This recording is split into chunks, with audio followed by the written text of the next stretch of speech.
Hola chicos, mi nombre es Jocelyn Grajeda y en el video de hoy vamos a hablar acerca de los lisosomas.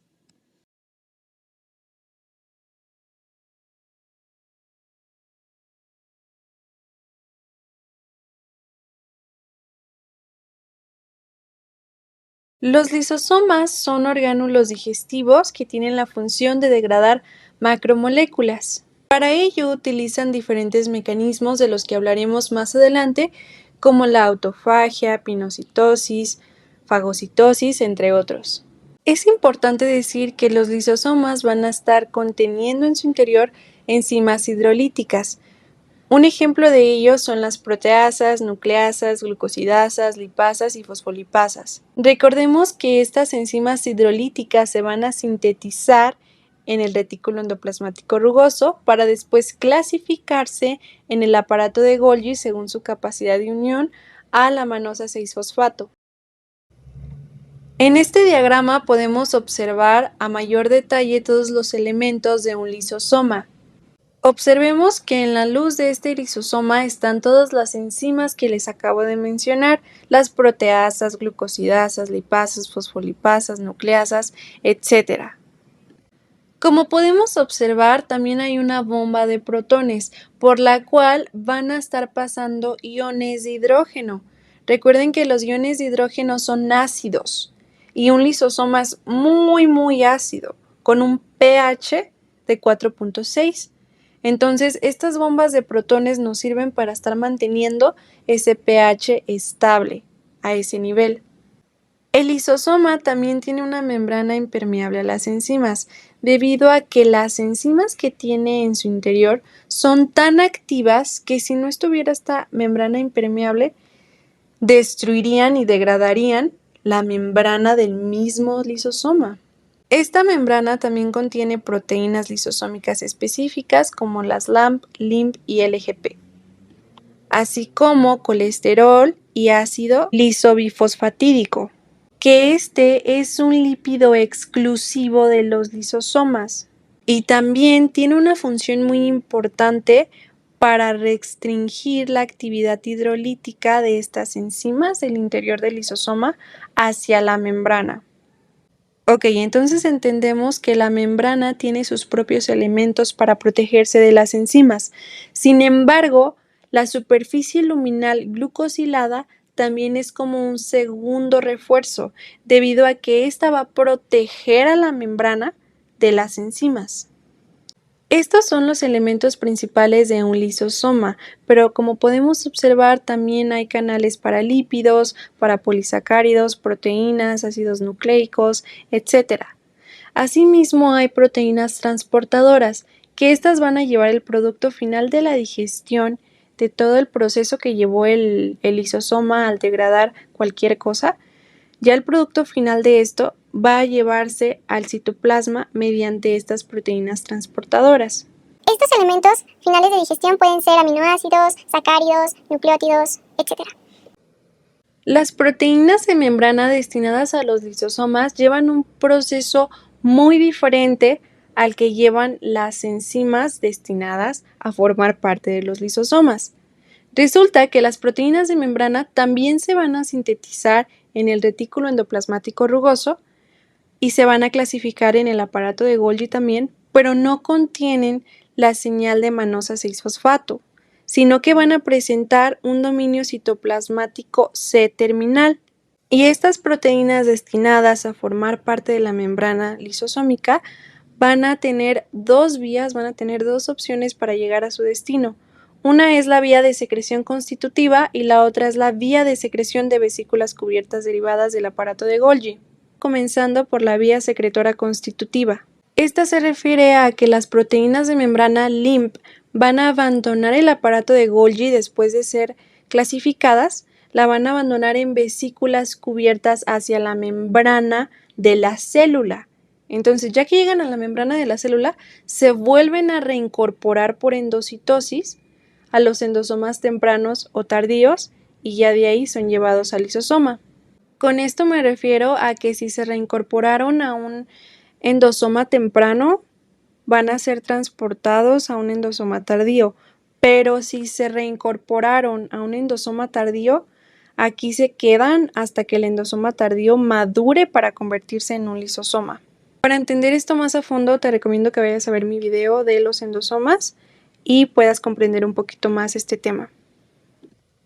La segunda vía es la vía secretora de vesículas cubiertas derivadas del aparato de Golgi. Aquí las proteínas van a abandonar el aparato de Golgi en vesículas cubiertas con clatrina y estas se van a fusionar con los endosomas tardíos. Los lisosomas tienen 3 mecanismos para la digestión.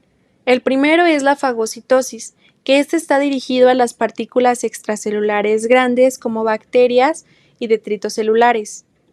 Como podemos observar en la imagen, a la célula le van a salir unos pseudópodos, unas manitas para poder agarrar las bacterias, ¿ok? La agarran y la van a meter dentro de la célula, formando un fagosoma. Que un fagosoma se refiere a una vesícula que está dentro de la célula y contiene microorganismos o material extraído de la fagocitosis. Este fagosoma después es fusionado con un endosoma tardío y el endosoma tardío va a someterse a proceso de maduración para convertirse en lisosoma y entonces poder degradar el material que fue llevado por el fagosoma. El segundo mecanismo es pinocitosis y endocitosis mediada por receptores. Esta está dirigida a partículas extracelulares pequeñas, como proteínas de membrana. Como podemos observar en la imagen, hay receptores en la membrana celular. Estos se van a unir con las proteínas y después van a ser adentrados dentro de la célula, igual en una vesícula. Esta vesícula se va a unir al endosoma temprano y del endosoma temprano estos elementos van a ser transportados al endosoma tardío y ya sabemos que el endosoma tardío después se convierte en lisosoma. Y finalmente el tercer mecanismo, que es la autofagia, del que vamos a hablar mucho más adelante, pero está dirigida a las partículas intracelulares como orgánulos enteros. Estos van a ser envueltos por una membrana del retículo endoplasmático y después van a ser transportados al lisosoma. Ahora hablemos más de lleno de la autofagia.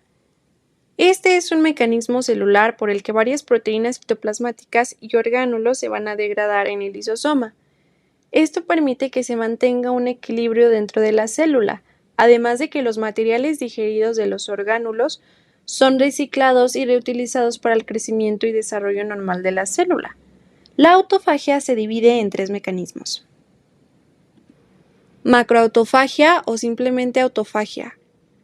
Este proceso inicia con una membrana intracelular doble o multilaminar del retículo endoplasmático llamada membrana de aislamiento. Esta membrana de aislamiento va a rodear al orgánulo completo y va a formar un autofagosoma, una vacuola que contiene el orgánulo.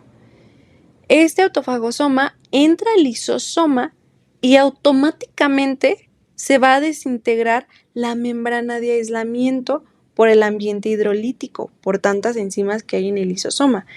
Y posteriormente y progresivamente se va a ir degradando el orgánulo dentro del lisosoma. La microautofagia se refiere a que las proteínas citoplasmáticas solubles y pequeñas son incorporadas dentro de los lisosomas por una invaginación en la membrana lisosómica.